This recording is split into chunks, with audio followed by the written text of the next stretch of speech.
so pleased to have you here.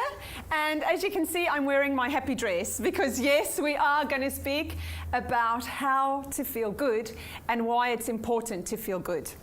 So, but we'll start the same as we start every week. Could you please read the 4 pillars for success with me?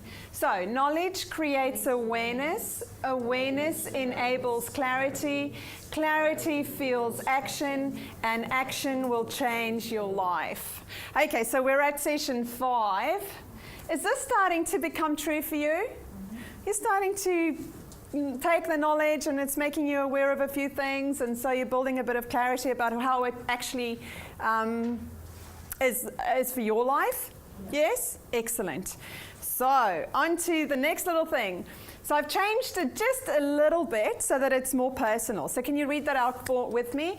What is on the inside of me determines my performance, the quality and results of my life. Is that starting to make sense to you all as well? It's not in fact what's going on around you, but what's going on inside of you that will determine your performance, the quality and results of your life. So, read out with me again, please. My 5 inner ingredients that are determining more than 80% of whether I'm living an ordinary life or an extraordinary life are, do you remember what they are? 1, mind, body, spirit, emotions, and time. Cool. So, the order was this: my mind, my emotions, my body, my spirit, and my life, or time on earth. Okay, so I just want to show you how Feel Good fits into our little program. So you're familiar with my diamond by now, I'm sure. I'm a spiritual being having a human experience, yes? I've been given a mind, a body, and emotions. So we started speaking and a life. So week 1 we spoke about life. Week 2 we spoke about can anyone tell me? The conscious mind. And then we spoke about the subconscious mind, yes? And so last week we spoke about emotions and just the basics. How many basics were there? 16. Good job. And today we're going to speak about feeling good. Feeling good. So there it is, feeling good. This is where we're at today. Now, I want you to think about this next slide. The life you're living today is the summation of all the actions you have or have not taken over time. Is that true? Where you are today, where you're sitting here, just here at this moment, is the result of things that you have or have not done over your life. Does that make sense? Okay. So do you see very, very clearly that activity drives the results of your life? Everyone understand that?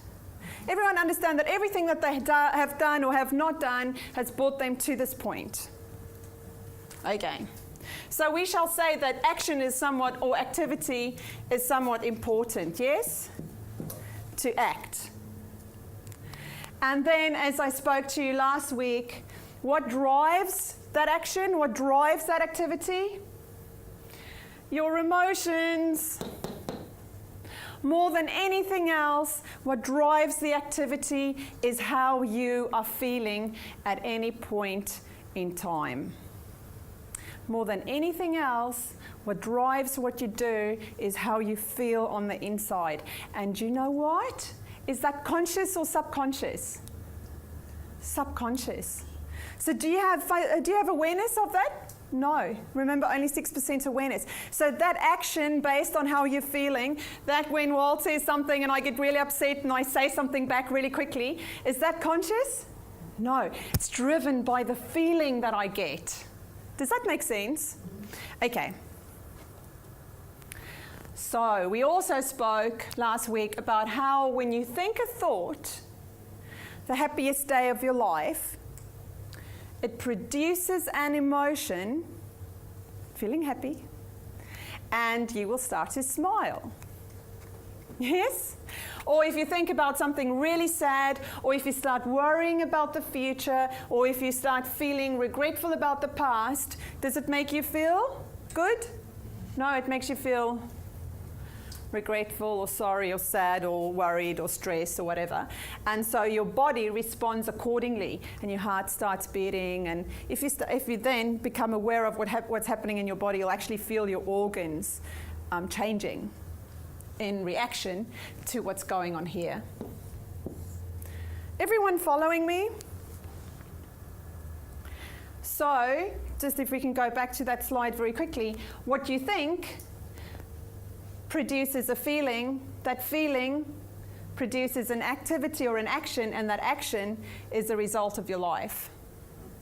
And so, as I said to you last week, where most people employ me to change their performance, i.e. their actions, they say, make me a peak performer. Take me from someone who's doing well already to someone who will excel at everything I do. That's most of the work I'm engaged in. When most people employ me to do that, where do I focus? On their actions? No. On there. And I'm going to share all of those secrets with you today. Well, not all of them, but some of them. Some of how you can feel good. Because when you feel good, you do better. So, when do you perform at your best? When you're stressed? When you are angry? Anxious? Overwhelmed? No. Stressed you is not the best you. That's my little phrase that I've coined. The stressed you is not the best you. The answer is you do your best when you are feeling at your best. I want you to write that down. I perform well when I feel good. You'll be better at everything you do when you feel good. So I want you just to think about this for a second. When are you better in a relationship with your partner? When you are annoyed or when you're happy? Yes. When do you do well at work? When you're angry at your colleague or when you're feeling good? Not the angry one. Angry is not the right answer. So obviously when you feel good, you do better in everything, in every aspect of your life. So the 3 reasons why, and I put the word insist in capitals because I really mean that. You should insist on feeling good. You shouldn't try, because trying doesn't actually mean that you're doing it, yes? You shouldn't try to feel good. You should insist on feeling good. And there are 3 reasons. The first one is, what determines the quality of your life? What's happening in your outside world or how you feel about it? How you feel. So number 1 reason for feeling good is it actually guarantees the quality and experience of your life. It ensures that you will have a good life. Second reason, your performance improves in all aspects of your life. And I've just spoken about that. So reason number 3. Reason number 3 is not actually about you at all. Reason number 3 is about everyone around you. Your family, the people you work with, your friends, and your community at large. And I've just summarized that by saying the world around you. Does that make sense? When I say the world, I mean the people that you're in contact with every day. And so reason number 3 is when you feel good, you're able to contribute to the world. When you are not feeling good, can you help or do you need help? You need help. We need more people to feel good. We need more people to take their responsibility to feeling good really, really seriously. So guess what? When people employ me to increase their performance, I say, okay, number 1 thing that we're going to focus on is to make you feel good. What do they say? They have objections. Do you have objections in your mind right now? Maybe. I'll tell you the two most common objections I hear against feeling good. And it's the but. Yes, I understand, but. The first one is, isn't it selfish or indulgent to feel good all of the time? What do you guys think? Is it selfish?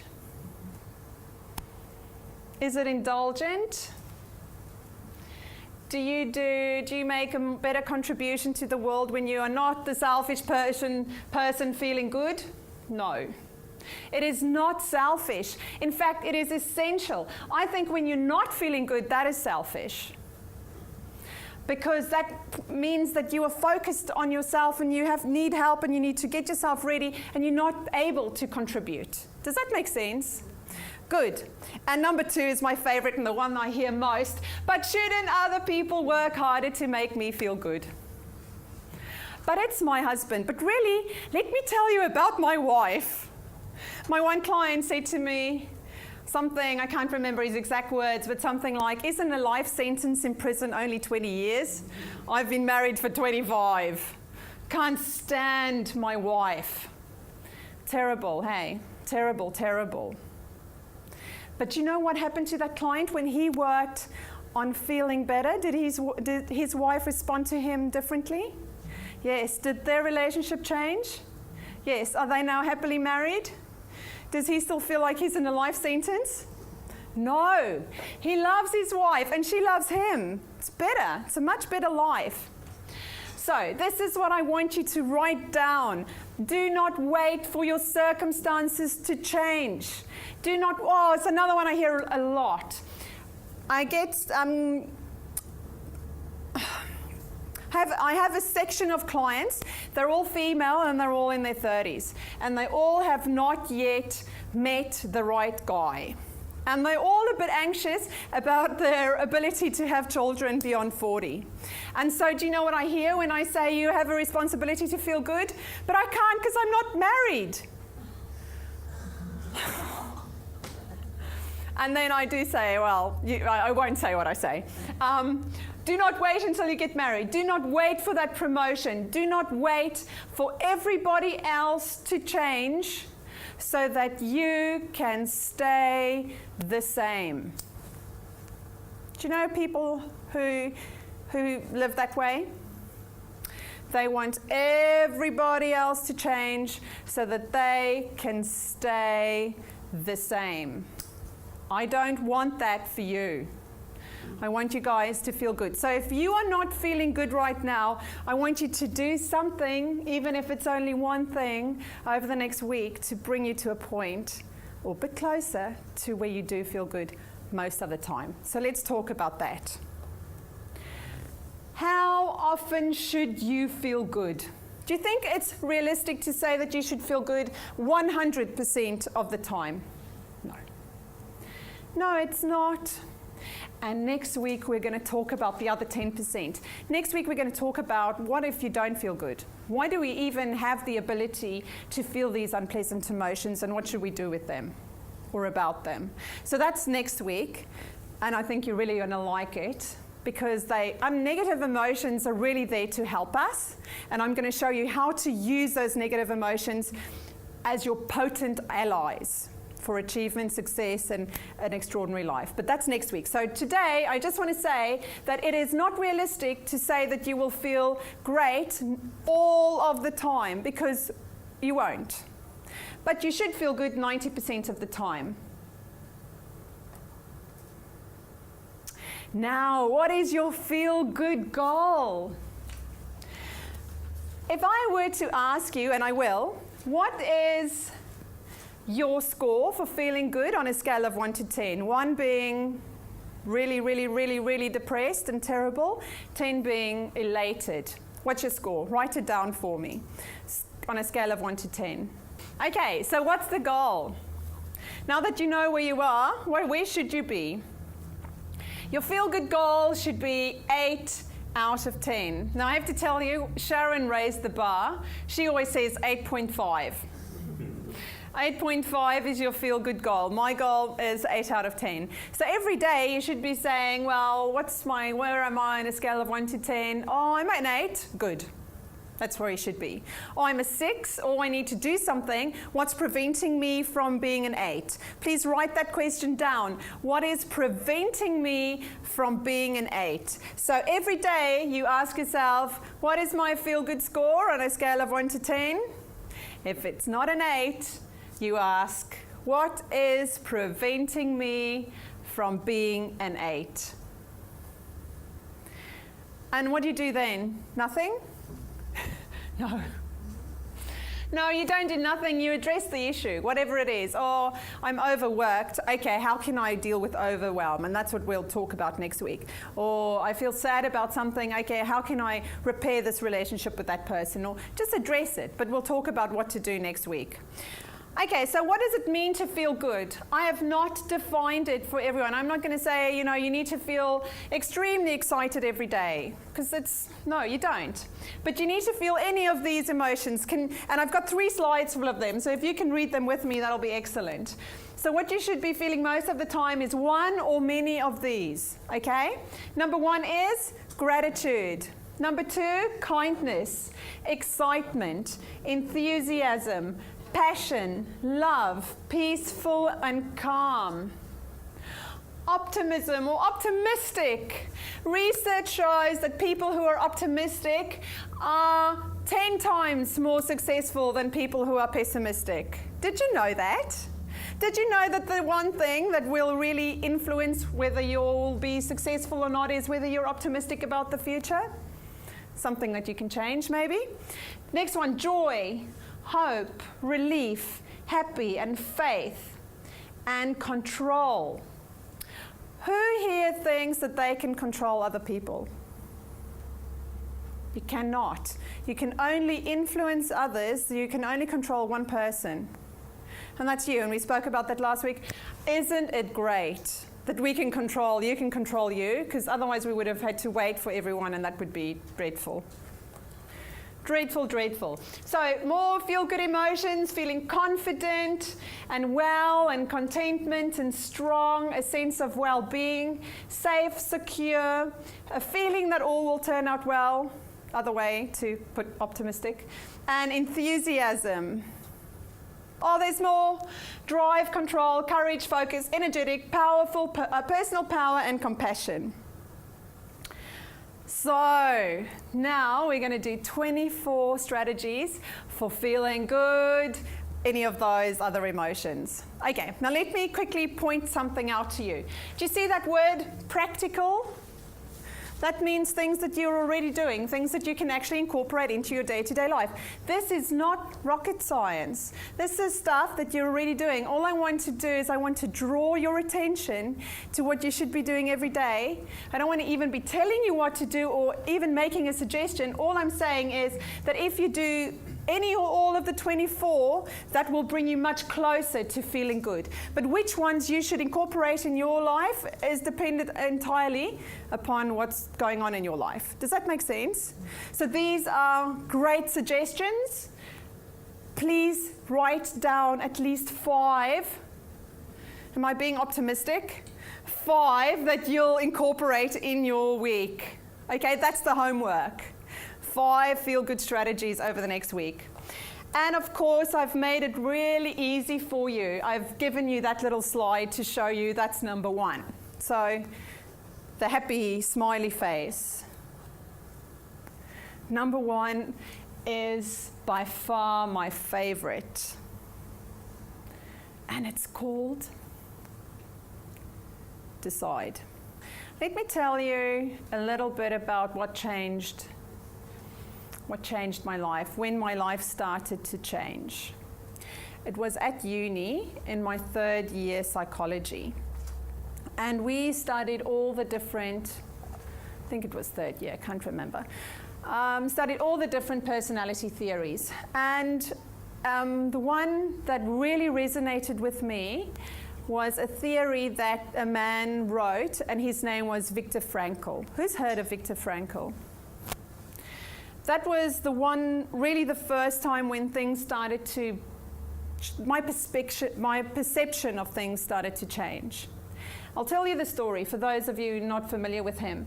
He was a remarkable man. He was a Jew who lived in Second World War Germany. And he went to the concentration camps, and where he lost his entire family, he lost his wife, he lost his children. But and this is so remarkable, what he didn't lose was his ability to think about things. And it's in that almost unspeakable, horrible situation that he understood or uncovered in his own mind that the difference between people and, say, animals are the fact that we always have a choice.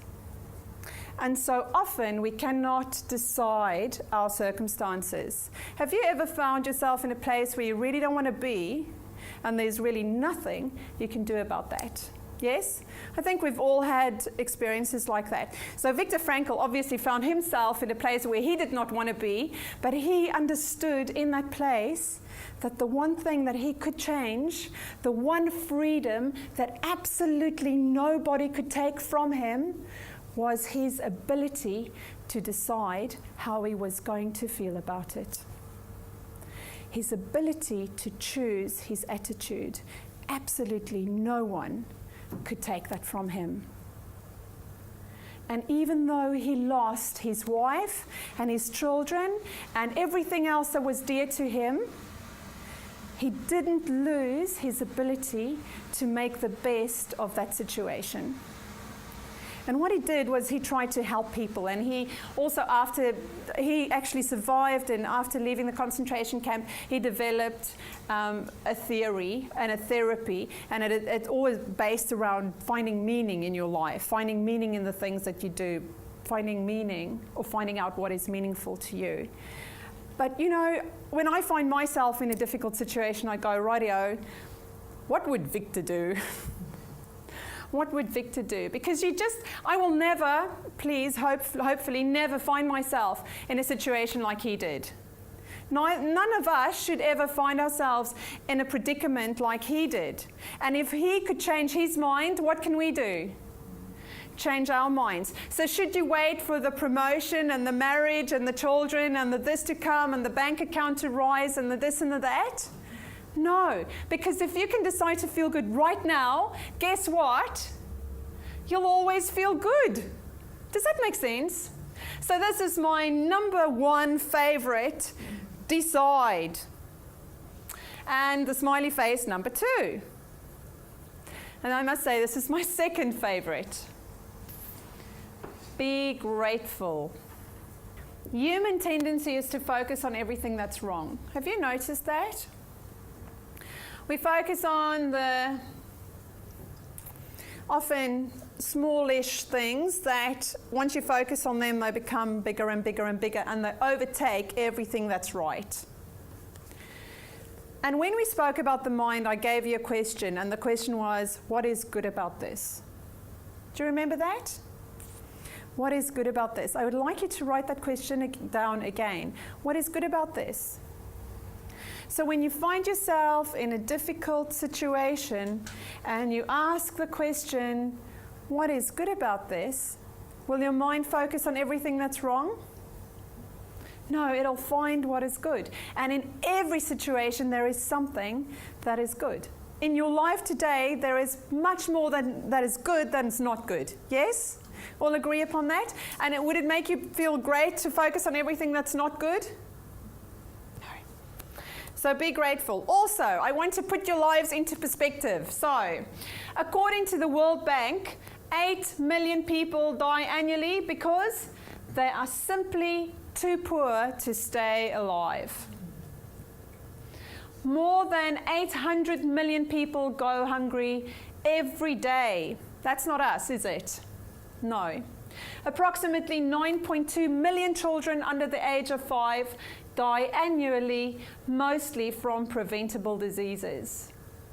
2.8 billion people, I can't even comprehend 2.8 billion people, that's a lot of people, live in poverty. They exist on less than $2 a day. chances are you have a lot to be grateful for. So I would like for you not to compare yourself to the Joneses. Why don't you compare yourself to the majority of the world who live on less than $2 a day? We have a lot to be grateful for. Put your life back into perspective. Practical strategy number 3, laugh. And so I've actually set a laughing goal. I laugh out loud with my girls every day. Sometimes that is challenging.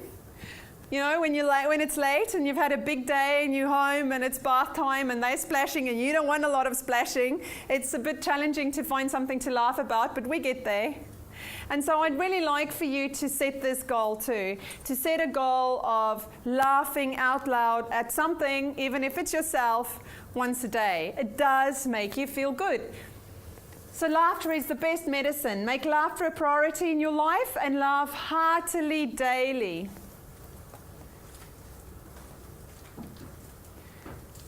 Practical strategy number 4, exercise. What does exercise do? It releases endorphins in your mind. And so my husband and I have had this argument, or well, shall I call it a discussion, for many, many, many years. He has this mindset that to exercise, you need to go to the gym and you need to spend at least an hour. So the whole ordeal takes about an hour and a half or 2 hours. Who has that mindset? Like, exercise isn't really exercise unless you do it properly. No? Oh, good. That's great. Okay, so I have the opposite view. And my view is 15 minutes a day. Every day, 6 days a week. And I have incorporated 15 minutes a day of exercise into my life over the last 15 years. And I will continue to do so for the rest of my life if I can. And how many more hours have I exercised than my husband, do you think? Lots. Lots and lots. Lots and lots. So if you don't have time to exercise, I'm giving you my story so that you might incorporate 15 minutes of some kind of exercise in your day. Because it does make you feel better. It keeps you healthy, keeps you strong, it keeps your mind clear. A bit of fresh air is very, very good for you. Practical strategy number 5. See, they're all really practical. And this one is kind of essential. Breathe. Breathe. So what happens when we feel stressed is your breathing becomes shallow and quick. Fast breathing. But you do not realize it. Becomes shallow and fast and quick, but you do not realize it. And does that make you feel better or worse? Much, much worse. So when you're not feeling good, this is just a really good little technique. Here's a breathing technique just to help you get back to a place where you can feel good. So begin breathing in and out slowly, concentrating on how the air enters and leaves your lungs. Then allow your body to relax with each increasing breath. After 7 to 10 breaths, change your focus from the negativity around you to the positive, mentally picturing negative thoughts leaving your body every time you exhale. If you choose to incorporate this into your life, it'll make a difference. It really does. Because the moment you start breathing shallowly, it really just clouds your mind, doesn't make you feel good. So, on to practical strategy number 6. It's the one that everyone in this room wants some more of today, including me. Sleep. So when I researched all of this, I was astounded at how a lack of sleep is affecting our economy. So, do I have it there? Yes, I do. If you're a fast reader, you'll know the answer. So do you know in 2004, what was the cost of sleeping disorders to the Australian economy? $10.3 billion. Because people aren't sleeping well. $10.3 billion. Can you imagine that? Because we are less productive if we haven't slept well. So prioritizing a good night's rest is really important. And then the next question is, what is a good night's rest? Well, do you know what? Depends on you. I have clients, I kid you not, a good night's rest for them is 3 hours. 3 hours. Day in and day out, they have 3 hours, they are happy as. I need more than that. I don't know about you. I don't do well on 3. Yes? So whatever it is, the amount of hours that you need to feel good, that's what you should be prioritizing. Number 7, ensure good nutrition. So food is your body's fuel. I drive a diesel car, and weekly my husband says, if you put petrol in that car, that's going to cost $10,000 to fix. If you put petrol in that car, that's going to cost, is that right, Peter, 10,000? Probably more. Probably a bit more?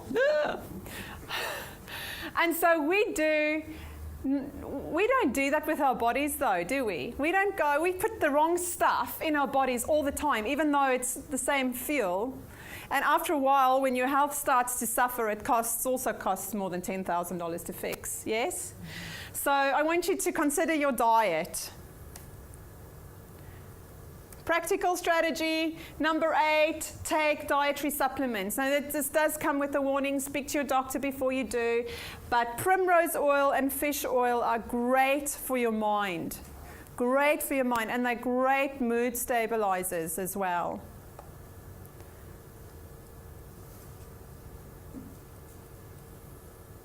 Primrose oil and fish oil. Okay, practical strategy number 9. Drink water. Who drinks enough water every day? Good, good. So I have a formula. Oh, and my clients always complain about the formula. So how much water do you need?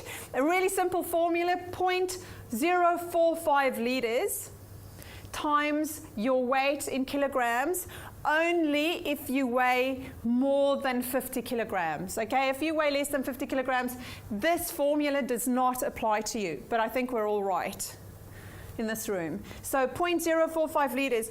Please go and do the math. Who has their phone? Do the math quick.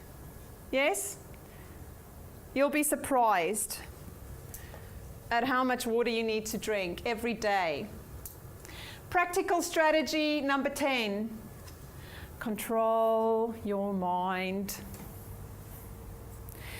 Okay, so when we decide to feel good, we inadvertently decide to reject everything that does not make us feel good. Does that make sense?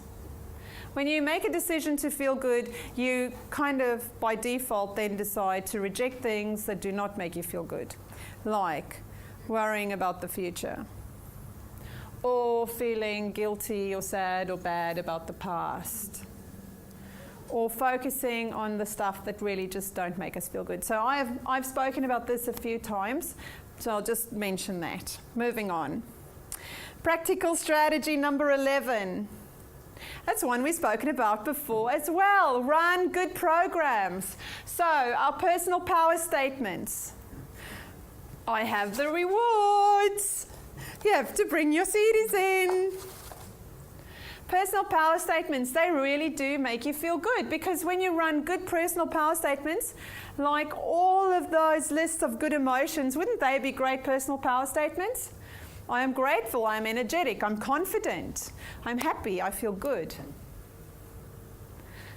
They will make you feel good because you will always behave in a manner consistent with your programs.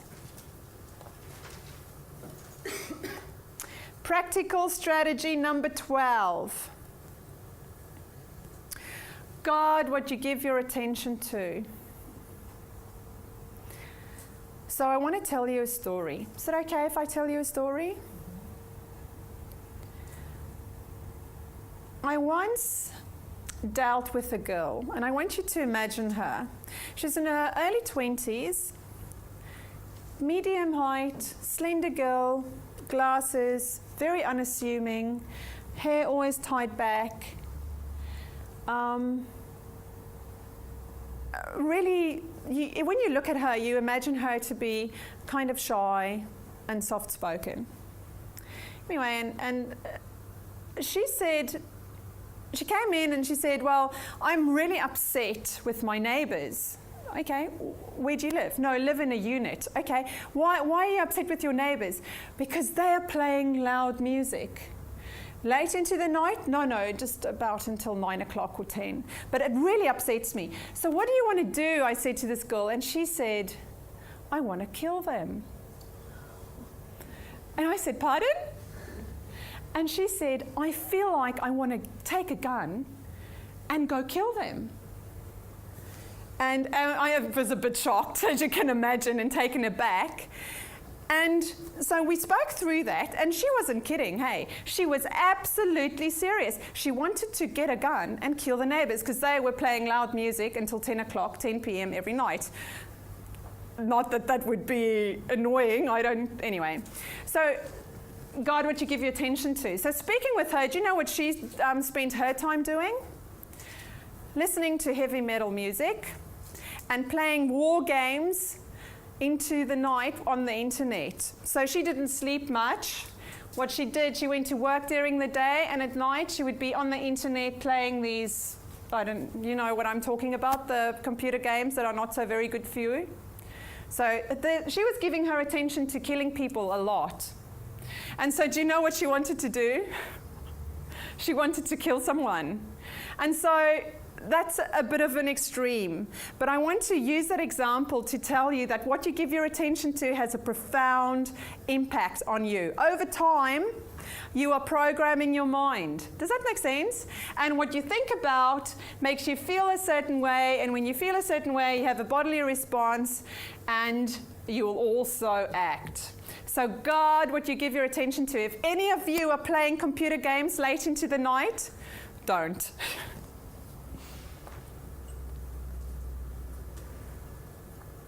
So just the slide, by choosing to focus on that which is good, you give yourself an opportunity to feel good. So practical strategy number 13. Learn and grow. Learn and grow. I think as human beings, we are made to learn and grow. And we do really well when we're kids, and through high school we're kind of forced to learn and grow, but there's at some point, and I see this with people, there's some point where we stop learning and growing, and where we feel we know everything, or we're too old to learn and grow. I was in a class with someone recently, he's 63, and he said, I'm so excited about learning new things, but when I was 35, I thought I was too old to learn anything new. He's changed his mind.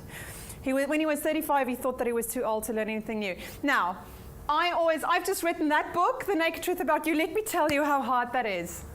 And you can go to the library and get someone's work that they've spent years researching, and they've poured hours of their time, mind, and emotions into a book. You can go to the library and get it for free. It amazes me. You can go to the library and get any book free of charge. Something that people have spent thousands of dollars developing, you can get free of charge. You can go Google on the internet and learn anything about any subject that you might ever be interested in, but only the good ones, because we don't want to give our attention to something that's not going to make you feel good. But you can join a club, go walking, go get an interest. Find something that you are interested in and go and learn and grow. It'll make you feel good. So, curiosity, the ability to explore, learn and grow, brings pleasure to life. And as I said, you can do any of the following. Buy a book, visit the library, use the internet, visit a museum, take up a new hobby, or plant a garden. Plant a garden is on my list. I'm not very good at it yet, but I'm going to get there. Practical strategy number 14. Who can remember what a trigger is? What is a trigger? Like a smell or seeing someone that brings back a feeling? Absolutely right. It's any kind of sensory experience. So smell, you hear a sound, you experience something, you see someone. Any of that triggers an emotion that has got nothing to do with the present but relates to the past. You smell just baked oven bread, you go back to your grandma's kitchen. Or you hear a song from your teenage years, you're back when you were, 16 or whatever. Or you see a person that you didn't get along with 20 years ago, you even see a picture of that person, and what happens? You feel that same heaviness, that same unpleasant emotion. Yes?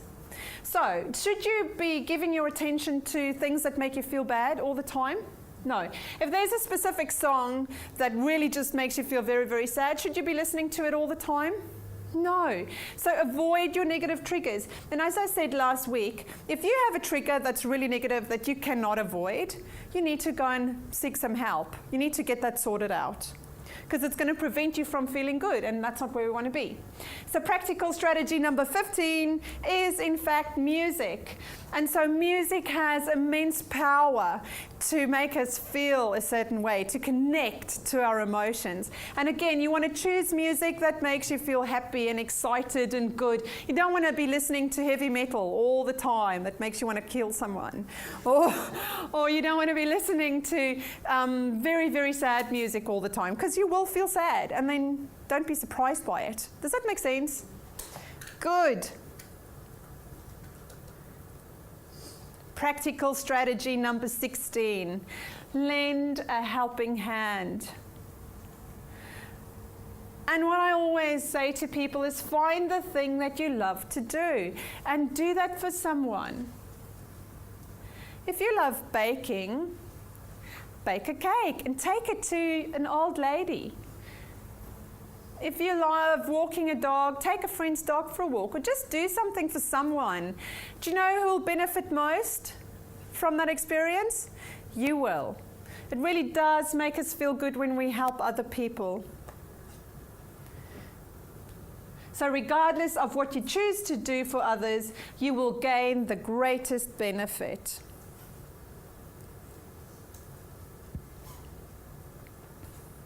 So number 17 is smash your shackles.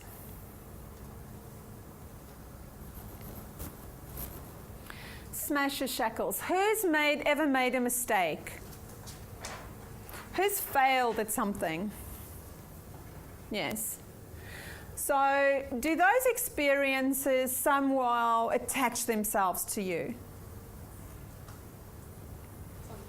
Yeah, they often do, don't they? Inadvertently, they just kind of go sit somewhere on your legs or on your arms. And so this failure and that mistake and this problem and that problem. So these shackles attach to us, our failures. And if you don't deal with them and if you don't know how to think about them, they can really prevent you from moving ahead. They can really prevent you from feeling good. They can really prevent you from having an extraordinary life. But this is what I've learned about failures. A failure is only a failure if you fail to learn the lesson. The problem with that is when you fail at something, you often do not feel good at all. So I see this with clients and I've seen it with myself. You go into self-pity mode and you feel so sad and so sorry for yourself. And it's really difficult in that place to learn the lesson. But what I've learned to ask myself is, what is the lesson? Because if I learn it now, I never have to go back there. Never have to experience that again. And oh boy, I don't want to. And the other thing is there's this term that John Maxwell coined, which is failing forward. So yes, you failed, but now you know what not to do. Does that make sense? It's okay to fail. As long as you keep going and as long as you learn, it's okay to fail. But learn the lesson, deal with it. Don't allow those failures to become shackles to hold you down and hold you back and make you feel less than good. Practical strategy 18 is overcome your problems. Who has never experienced a problem? That's right. Problems are a sign of life. When you have a problem, that's a really good thing. It means that you're still alive. It's a really good thing. Winners see ordinary people see problems, winners see opportunities. In every problem, there is an opportunity. And if you can see the opportunity and take advantage of it, that is really going to set you apart. It's going to give you the edge. It's going to allow you to get ahead faster, to create that extraordinary life. So problems, don't be concerned by the fact that you have a problem. Don't think that extraordinary lives are problemless lives. That's not the case. We are living in the world, and we will have problems. In fact, I'm going to talk about problems and why we have problems. But before we go there, I just want you to understand that you can really use your problems to get ahead. Does that make sense? So the question is, what's the opportunity here? How can I use this problem to grow? What can I do to take advantage of the fact that I have this problem? And more importantly, just sort it out, find the solution and get it done. Yes? Practical strategy 19. Meditate and pray. There is something beautiful about being quiet and just speaking to God and allowing the answers to come to you. There's something beautiful about doing that, and I would beg you to incorporate some of this into your day-to-day life. Practical strategy number 20 is set goals. Who has set their goals or have started thinking about the goals for next year? Good job. Good job. Good job. That's excellent. Because do you know what goals do? They allow our minds to see the opportunities that we will need to take advantage of to achieve our goals. If you do not have a goal, do you know what you're going to achieve? Not much. You're going to go round and round like the hamster. But if you have a goal and you focus on that goal, you will move towards that goal. Your mind will show you opportunities. Things will open. People will come to you. And you'll be able to move towards that goal. Does that make sense? Goals are feel-good things. Have a goal. Have a few goals, actually. Write them down. So when you focus on what you want, your mind will show you the opportunities available in your environment to achieve your goals. And practical strategy number 21. This is incredibly important. This one is really, really important. Only ever speak about what you want. Only ever speak about what you want. What does that mean? Does that mean you can say a lot of don'ts and nots and don't be late, don't be late, don't be late, don't be late? What's going to happen? Late, late, late. Be on time. So the English language just does present many, many opportunities for us to say the wrong thing. Like, don't be late, don't forget is one that we hear often. Don't forget to take this or that. And what do? You forget to take this and that. Don't cry, don't fall, don't get sick. If you're using any don'ts and nots, you're speaking about what you don't want, and you are programming it into your mind. And also your words are like little seeds. So you speak that word and it grows, plants itself in the earth, and it will grow and produce a harvest, which is what you don't want. You don't want to speak what you don't want. Practical strategy number 22, just with the speak what you don't want, if you choose to do this over the next week, you're going to have to apply your conscious mind to become aware of your own words, because we often don't even know what we're saying. So use your conscious mind, just create that awareness. How do I speak? And catch yourself. I know when I taught Sharon this strategy, it took her a while, yes, Sharon, to get your head around it and to really change her words. Practical strategy number 22, encourage yourself. Who is their own harshest critic? So have you ever seen anyone criticize themselves into being a better person? No, it doesn't work. It doesn't work. You're speaking what you don't want, even though it's in your mind.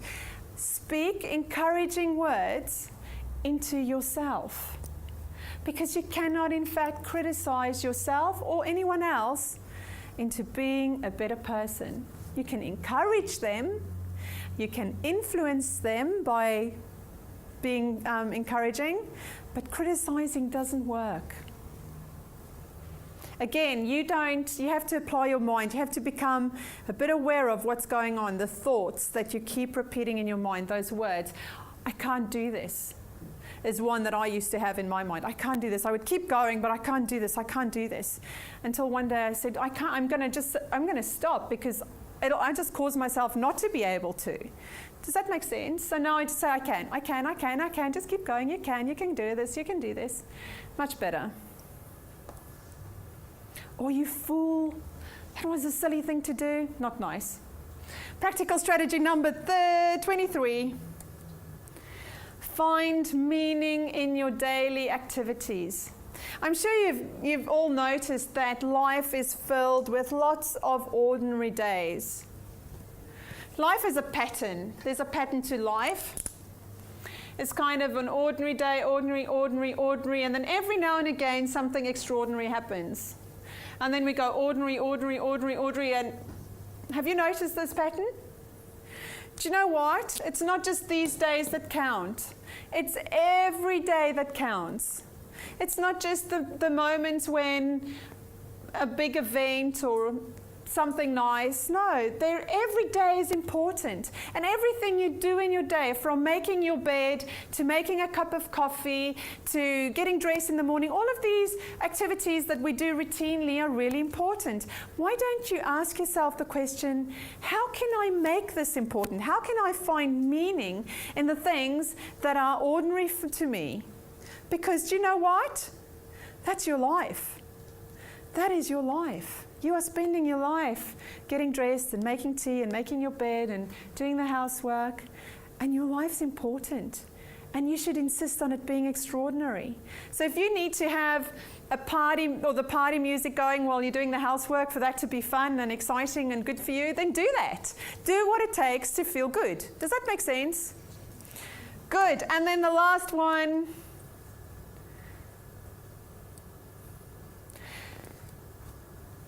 Is love.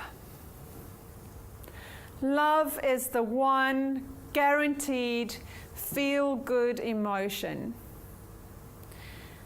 Now, do you or don't you have to love yourself to be able to love others? You do. So if you don't love yourself, then you should go and work on that and find a way to love yourself. Because when you love yourself, then you have something to give away. And this is what I like most of all about love.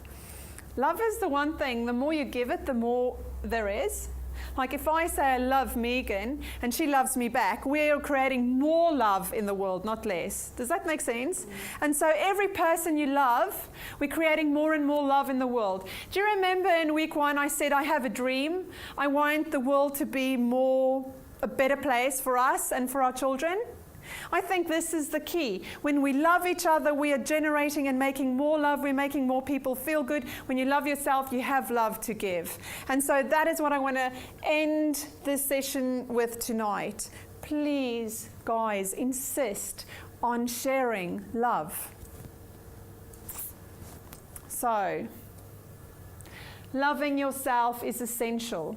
When you truly love yourself, you have love to give. Thank you very much, and I'll see you next week.